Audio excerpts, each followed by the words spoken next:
Rihanna here, and welcome to day 9 of my Fight to Fit channel, my 30-day challenge to myself to get fitter and healthier. I know you haven't heard from me in the last 3 days. That's because I was down. I was down with flu, my body hurt. I hurt from my neck to my shoulders to my arms to my feet to my knee to my ankle, even my toes hurt. Okay, I had overworked myself and I really did not take care of myself. So what have I learned in this last 3 days? It's really important to have self-care, because self-care is self-love.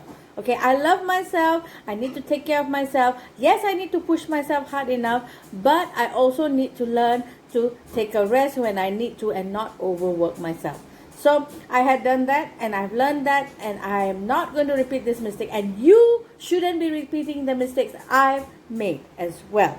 Okay, so today is not going to be an exercise day for me because I'm still recovering. I just recovered from flu, my body hurt and everything. So now, today, we're going to talk about 3 myths that I actually uncovered in the last 9 days.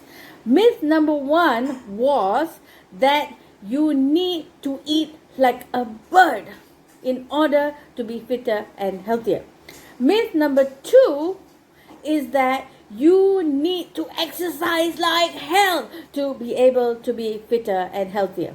And myth number 3 is that I can do this on my own. Okay, so myth number 1, I realized that I don't have to eat like a bird. I just got to eat nutritious food at the right time to supplement my body with the right nutrients. And that is what it was important. Previously, before I started this challenge to myself, I was under the impression that you needed to eat like a bird, you need to starve yourself, you need to get rid of all the nice fun foods that make life so wonderful and, so sweet. But you don't have to.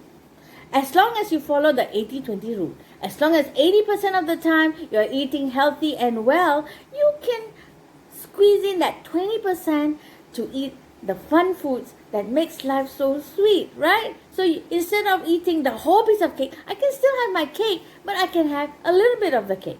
Instead of eating that prata, okay, but I've given up prata, by the way, because there's really no nutrition value in prata at all. Okay, so you can eat your fun food. Don't deprive yourself, because the more you deprive yourself, the more you yearn for that food. And the more you yearn for it, you're definitely going to break your diet. So dieting is actually not about depriving yourself. Dieting is actually eating healthy. So actually, I'm eating more these days than I used to be before, but I'm eating healthier. So I don't feel as hungry as I used to, because my body is getting all the nutrients it needs to support and sustain itself, and it doesn't feel that it's starving.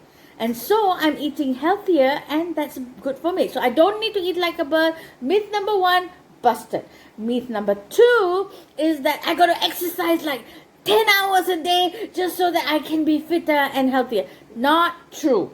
Okay, as you guys know, I started with only my 7 minutes, just 7 minutes exercise, and now I only progress to maybe I do sometimes 10 minutes, sometimes I do 15 minutes, sometimes I revert back to 7 minutes. So it's okay as long as you get some exercise in your body. As you know, I'm grossly overweight, so for me it's physically demanding to do exercises for half an hour even.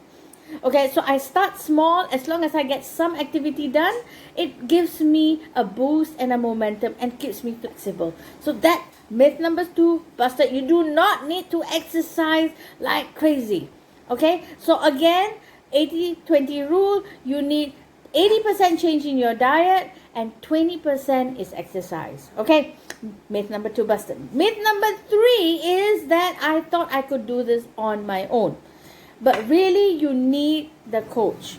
I know you guys have heard me talk about having a coach, and you might think, oh, she's lots of money, right? To hire a personal trainer, a personal coach to get herself fit and healthier. Not true. All I did was get involved with part of a community where there's people who help me to teach me how to eat better, to teach me how to exercise better, because I'm not an exercise person. I'm not a fitness instructor. I'm not a nutritionist. I'm not I'm not expert in any of these things. But there are people who are, and being part of a community which helps one another and encourages one another and teaches one another, you don't really need a personal trainer to do it, but you have a community to support you, and they cheer you on even when you're down. So really, you can't do this on your own unless you really have an iron will, which most of us do not, and I'm one of them. So you need a community to help you. So I just got involved with the right community, a community of people to help me to get fitter and healthier. And that's all. 3 myths busted for today. So I'll see you on day 10. All right. Goodbye. Take care. Catch you later.